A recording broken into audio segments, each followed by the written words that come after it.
Michael Lapide here from KD and the Business Tips to talk to you about getting started on saving and investing as a business owner. This is difficult because as a business owner, we always want to make sure our business is taken care of. Now, the first thing you got to realize is that your first investment is probably in your business, so you've already probably invested. You got to treat that as an investment. You got to manage it, of course, and that is one of your main investments. But what if the business is growing now? We have excess cash flow. Where do we start? How do we get started on savings and investing? Now, this is one of the basic pillars of financial security for an individual and a business, right? Investing, saving.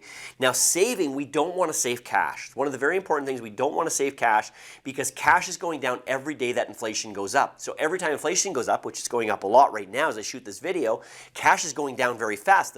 The dollar bill, the amount the dollar is worth is going down every single day. So we never want to store our savings in cash. We want to store it in something that's at least going to earn interest to inflation rates or be close to. We want to try to put it in something that's going to be secure and, of course, collateralized because we're now moving into the investment realm and we want to protect the company's money. It's one of the most important things. You know, individual, maybe you could take some more risks. As a company, as a business owner and in your business with the business money, you want to take as little risk as possible. You want collateral, you want security.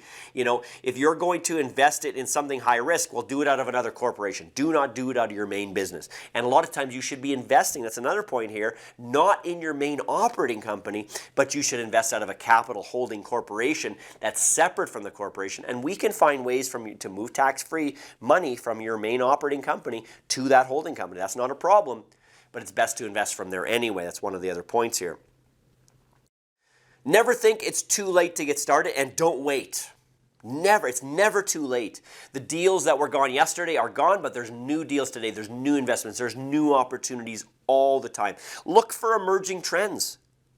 Keep up with what's going on in emerging trends. As we shoot this video right now, Bitcoin's about to half and it's going to go up. Everybody's, all that preamble before the half. Now's the time it's going up. We're all making a bunch of money because we heard, oh, it's going to half, just like a bunch of other people heard. So start putting your money in at the beginning before everybody else gets in. If you put it in a little late, you don't have as much as an upswing, right, when you're investing. And you might put it in things like term deposits. You might put it in things like GICs that are very secure. You might put it in stocks and portfolios, but again, you want secure and collateral as much as possible with your business funds because we're talking about investing money as a business owner, typically from your business funds. Now, the last part I will say is if you're going to pull the money out to invest, you also got to deal with the tax. So from a tax perspective, if we invest in a corporation, we have more to invest, but we pay a higher tax rate on the investment return.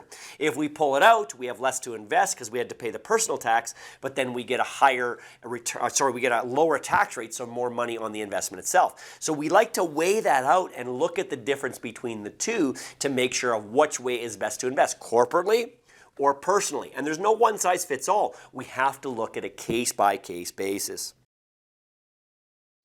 And the last thing I'll mention to you is plan, plan, plan. We talk about it all the time here in many of our videos. You must plan. Get your board of advisors, people that can advise you in different areas. You have your financial planner, your wealth planner, your estate planner, maybe one of those three, all three.